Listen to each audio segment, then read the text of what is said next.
Hey everyone, welcome to day 20 something of our YouTube live. Unfortunately, we kind of broke the streak because the last couple of days I've had really, really bad internet and we were just not able to record. Siddharth and I actually spent like an hour the other day trying to do it, but it was just not happening. But now today I have internet back and we can do our YouTube live sessions again. For the last 2 days, I hope you guys enjoyed what we posted our Business Munchies podcast. They were a lot of fun. I think we got some good responses over there. So, yeah, we hope you enjoyed it. Now, today, what are we going to talk about today is micro private equity. Now, what the hell is private equity? What is micro about it? What does that mean? How much money can you make out of it? Because on this show, we're all about making money. So, we're going to talk about all of that in a second. But first, if you're listening, please like, please subscribe, please tell Siddharth to turn his AC off because it's very loud. And let's get right into it. Okay, Siddharth, what the hell is micro private equity? All right. I'm not going to start by explaining that. Let's take a step back and try and understand what do you need to actually run and grow a business, Money. right? Money. As simple as that. That's been the most common struggle entrepreneurs have had in the past with raising money, figuring out where do they get financial resources to keep a thing going. Now let's break down where you get money, how businesses get money, right? Let's start out the very basic, which is loans, right? In fancy business terms, it will be called debt. So don't get scared when somebody says debt, but loans basically, right? These could be loans through by putting your house on mortgage. These could be unsecured business loans. These could be secured business loans in some way or form. This could be loans from your friends and family, from your network. But at the end of the day, money that you actually need to put down comes as a loan where you need to repay it with a certain rate of interest over a certain period of time, right? That's been one of the most common ways of raising money.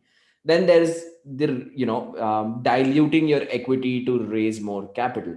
One way could be just getting a partner who has financial resources, getting them on board, and giving them certain equity for it. That's not always the case because you don't always know somebody who is willing to sort of take that larger bet and wants to join the business and stuff like that. Then there is venture capital funding, which is funding for growth startups, right? Where you can double, triple, four times the valuation over a few years, and the entire focus is growing as fast as possible. That obviously is applicable to a small segment of businesses. Not every business is venture capital fundable.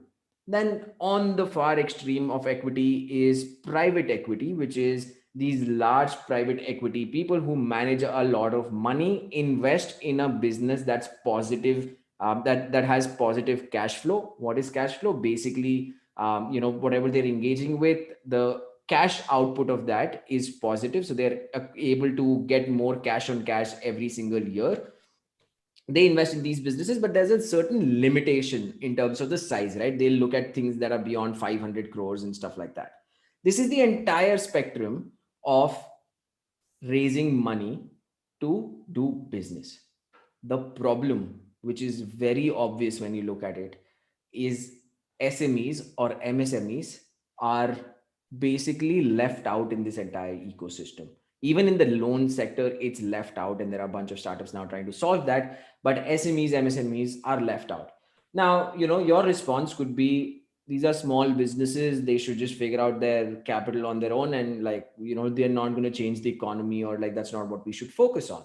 Sahil, do you want to take a guess on the impact these SMEs and MSMEs have on our GDP?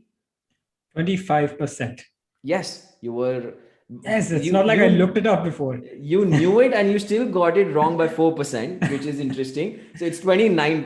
29% overall impact on the GDP comes from the SME sector. 6 crore SMEs in this country, MSMEs in this country. That's a large number. Manufacturing output, 40% of the manufacturing GDP is through MSMEs, right? So it's a big chunk of businesses that are being ignored in terms of giving them ways to raise capital.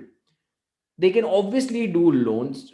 they can obviously do some sort of like friends and family, get somebody in, but it's not possible to grow your entire business only on loans, because loans come with that rider of, you have to pay month on month, you have to pay the EMIs. If you don't, they sort of reduce your credit rating, and your, the cost of borrowing increases. So much more risk.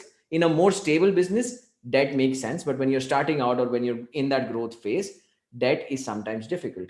Hence, micro private equity. After that long explanation, I finally get back to what is micro private equity. Can you take the entire private equity model where they invest on large companies, and instead invest, getting equity from SME businesses, but invest in smaller businesses, invest in businesses that are doing 10 crores, 50 crores, even 100 crores, right?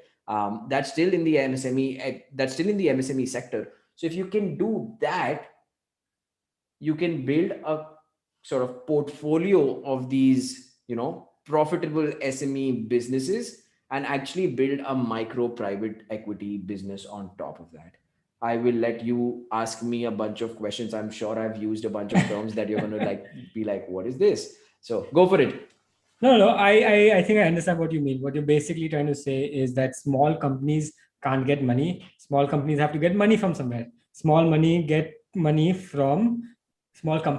get money from small fund. That's Yeah, basically it, right? That's that essentially what basically, it is. exactly right. And this is going to be different from a venture capital firm, in the sense that most of the bets that you're going to take can work out, might not return the 4x, 5x, 6x, but can give you a healthy cash on cash return. Now, this is where I have a question for you, Sahil. You run a mid-sized business, right? Tell us something about like the margin, the returns that somebody can expect in a well-run business. Yeah, so I think if a business is run well, if you know what you're doing, if you don't have excess capital in there, and if you've invested everything in machinery, in plant, stuff like that, then usually you can expect something of a 30 to 40% return on capital employed. So ROC, it's a fancy financial term, but basically it means if I invest 100 rupees, I can expect about 30 to 40 rupees of profit at the end of every year. Yeah. So if I'm a private equity and I'm investing in all of these manufacturing companies, and each one of them are giving me 30-40% per year, that's a really fantastic return. Even on the lower end of that, if you even get a 20% ROCE, that's still better than what you would get in the stock market. Stock market on average gives you what, 15%? It's Yeah. much better than that. Yeah. And it's not like we literally came up with this business idea and we're just like, shooting the shit and trying to just make up numbers. People we know actually did this in a less formal way, right? Like, Sahil will talk about the example that he's had to experience. But for me personally, I spoke to someone who was a CA technically from education background, but he was working with a lot of manufacturers to help them with fundraising and stuff like that. And he came across a thesis that he was excited by. He saw that there were a bunch of regional snacks brands.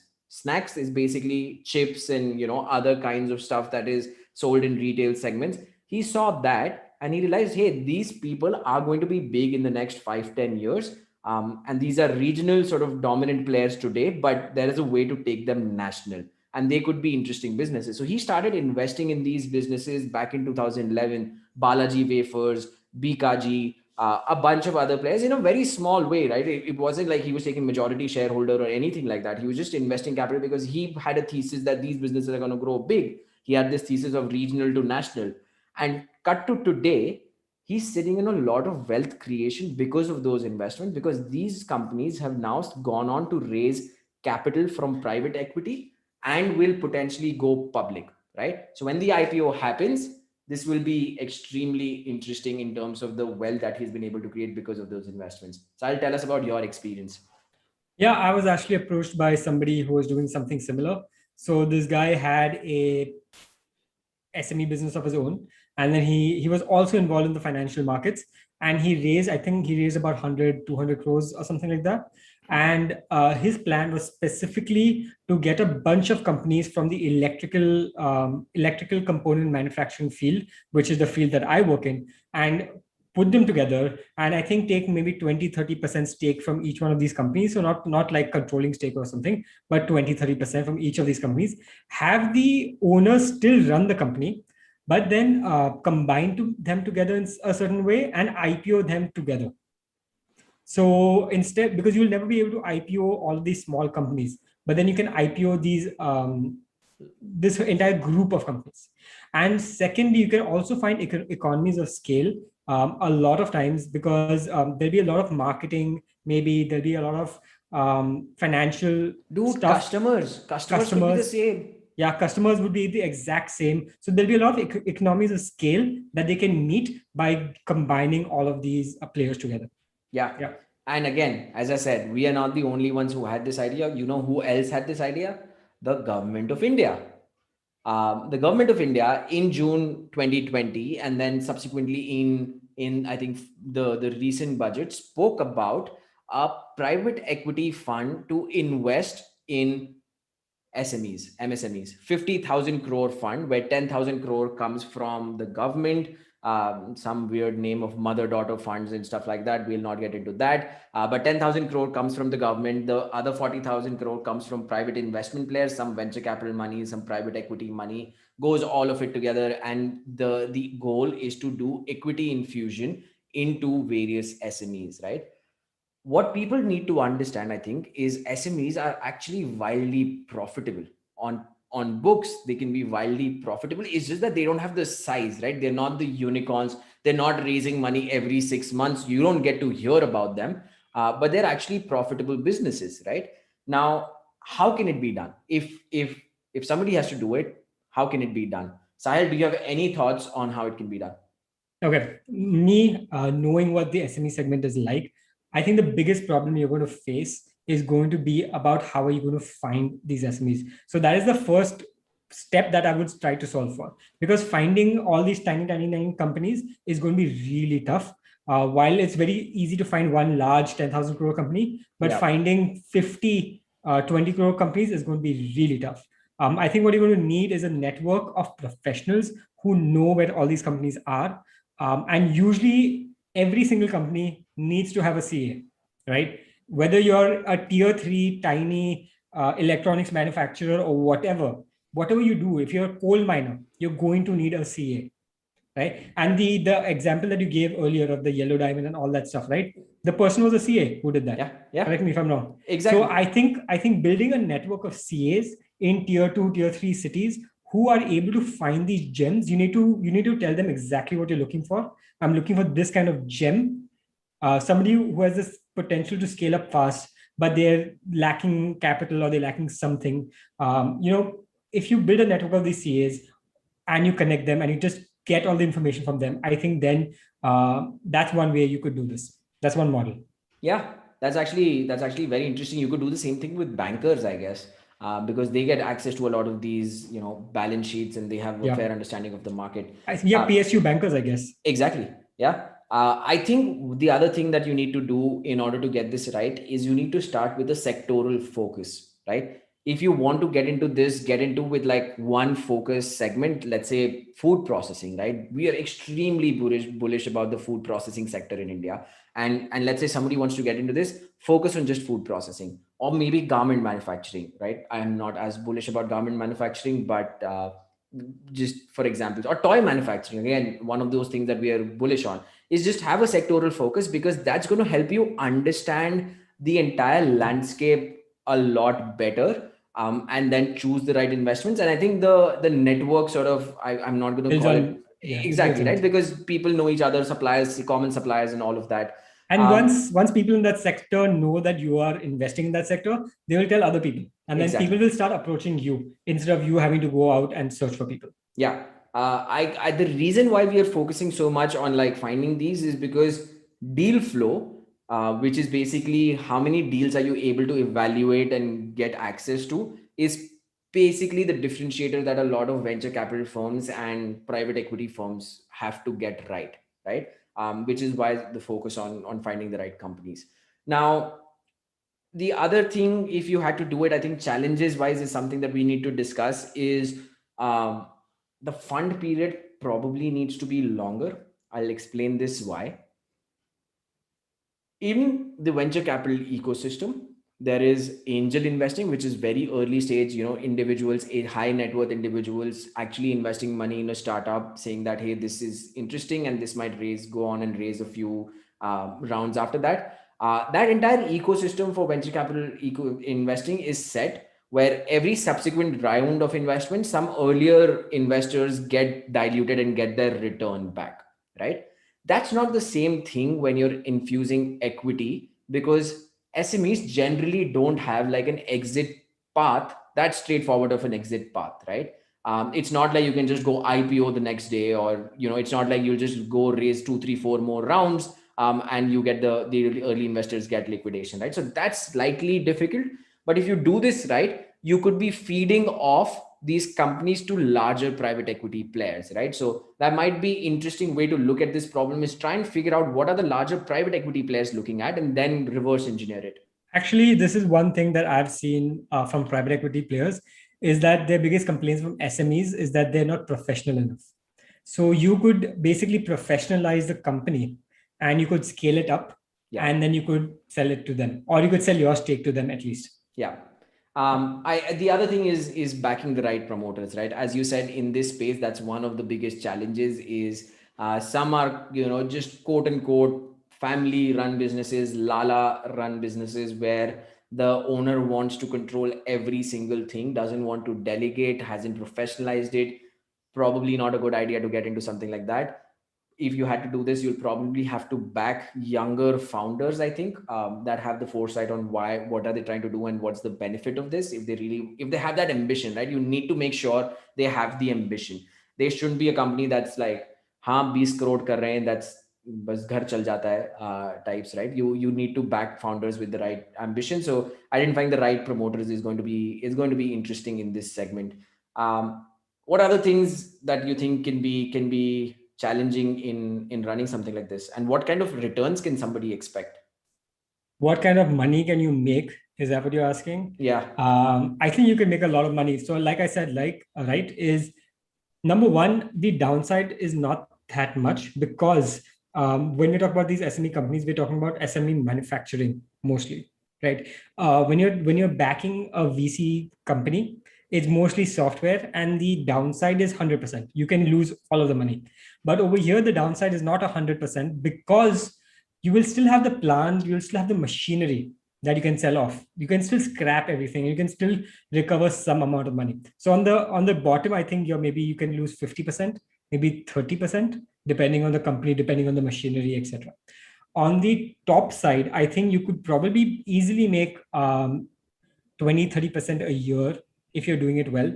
100% if you find some real amazing gems. Where they just double in revenue, etc., etc. And most of the times when these SMEs are trying to grow, what they're starved of is working capital. It's not anything else except for working capital. So if you can just put a working capital infusion, professionalize the company a bit more, I think you can make a lot of money very fast. So I think it's a really good investment choice. So we've actually spoken to a bunch of people who would have been perfect for this micro private equity play, right? We spoke to the founders of Kimirika, which was, what do I call it? I forget, like the bathroom amenities, right? Like bathroom amenities for hotels, right? So they were doing a decent 50-60 crores in revenue, and they got an equity investment from somebody in Canada. Creative Stylopack was a manufacturing business that focused on packaging. They got bought out by another public company. All of these people were technically looking for equity investments, and maybe they wouldn't have gotten bought out if somebody just came there and said, you keep majority of the control, but we give you access to working capital by investing, right?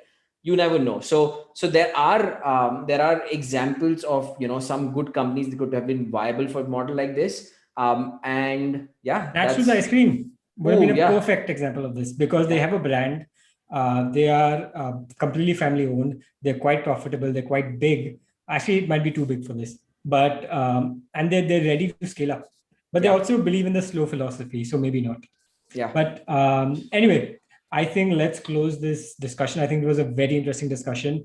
We might have rambled on a bit. I hope not too much. But It was a complicated topic, so we'll Yeah. give ourselves that.